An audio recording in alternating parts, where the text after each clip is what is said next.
Hello everyone, स्वागत है आप सभी का इस वीडियो में। इस वीडियो के थ्रू हम लोग इंग्लिश वोकैबुलरी से रिलेटेड इंपॉर्टेंट क्वेश्चंस डिस्कस करने वाले हैं। तो अगर आप किसी भी एग्जाम्स की प्रिपरेशन कर रहे हो जिसमें इंग्लिश आता है तो ये वीडियो आपके लिए हेल्पफुल है। फर्स्ट क्वेश्चन है आपका, choose the correct antonym. Antonym that means आपको अपोजिट बताना है गम्पशन का। गम्पशन का अपोजिट बताना है।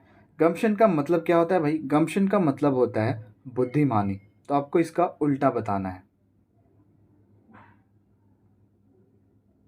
इसका उल्टा होगा ऑप्शन नंबर डी, इम्प्रूडेंस। इम्प्रूडेंस का मतलब होता है ना समझ या ना समझी, ठीक है। और गम्पशन का क्या मतलब होता है? गम्पशन का मतलब होता है बुद्धिमानी, ठीक है। बताइए, choose the antonym of indelible. Indelible का आपको उल्टा बताना है, एंटोनिम बताना है।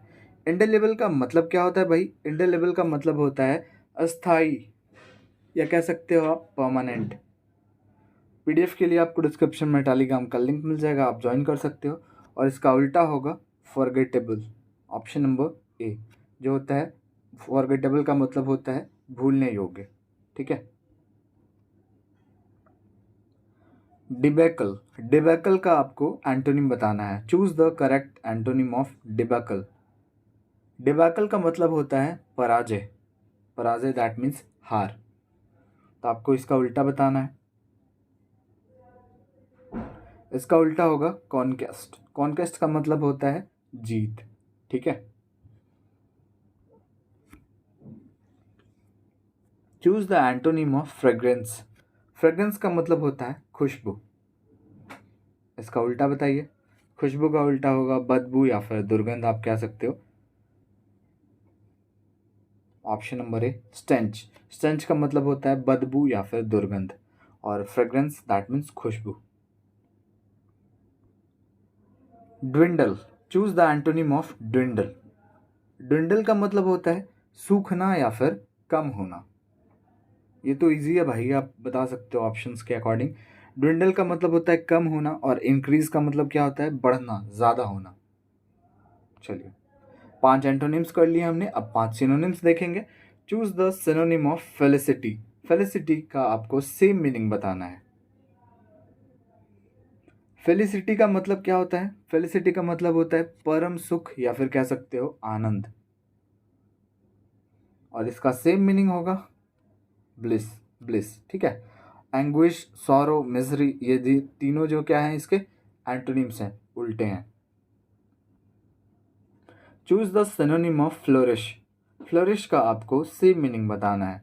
फ्लोरिश का मतलब होता है विकास, फलना फूलना, और इसका सेम मीनिंग क्या होगा? थ्राइव। थ्राइव का भी मतलब यही होता है विकास होना, फलना फूलना, आगे बढ़ना। Choose the synonym of magnificent. Magnificent का आपको सेम मीनिंग बताना है।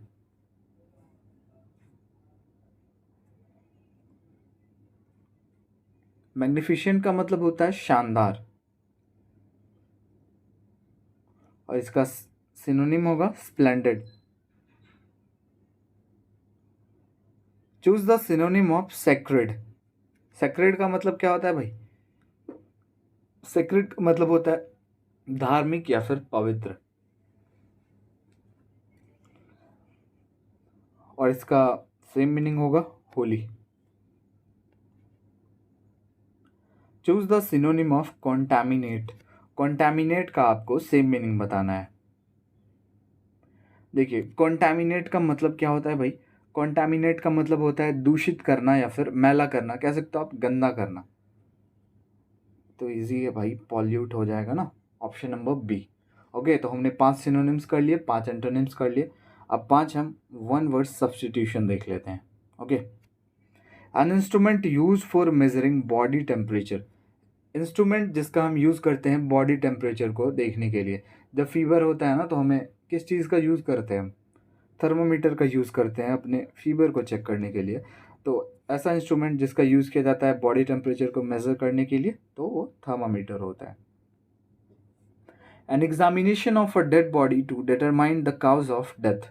डेड बॉडी का जो डेथ होता है, जैसे किसी की डेथ होती है ना, तो उसको एग्जामिन किया जाता है कि इसकी मृत्यु आखिर कैसे हुई, चोट लगने की वजह से हुई, कैसे हुई है ना, या फिर गोली से हत्या हुई, किस चीज़ से हुई, तो उसको कहते हैं क्या, पोस्टमार्टम कहते हैं ना। पोस्टमार्टम रिपोर्ट में पता चला कि भाई इस तरीके से इसकी डेथ हुई। तो एग्जामिनेशन ऑफ डेड बॉडी का जो एग्जामिनेशन होता है, तो उसको डिटरमाइन किया जाता है कि डेथ का काउज क्या है, उसको कहते हैं पोस्टमार्टम। अगला question, a child born after the death of his father, ऐसा बच्चा जो अपने पिता के मृत्यु के बाद जन्म लेता है।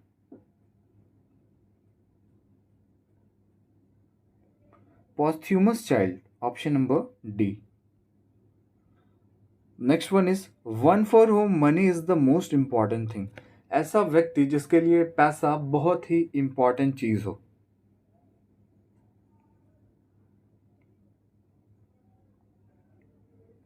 materialistic, option number A. And next one is a place where clothes are washed and pressed, ऐसा जगह जहाँ पे क्लॉथ को वॉश किया जाता है एंड उसको प्रेस किया जाता है। So the place is laundry.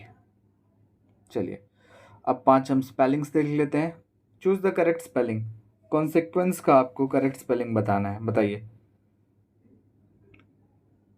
Consequence का मतलब होता है परिणाम, ठीक है, और इसका करेक्ट स्पेलिंग कौन सा है, ऑप्शन डी।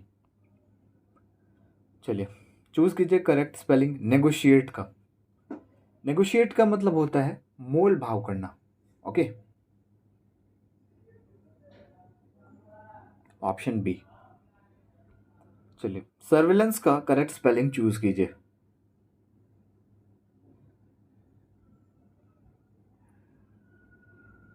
सर्विलेंस का मतलब होता है निगरानी।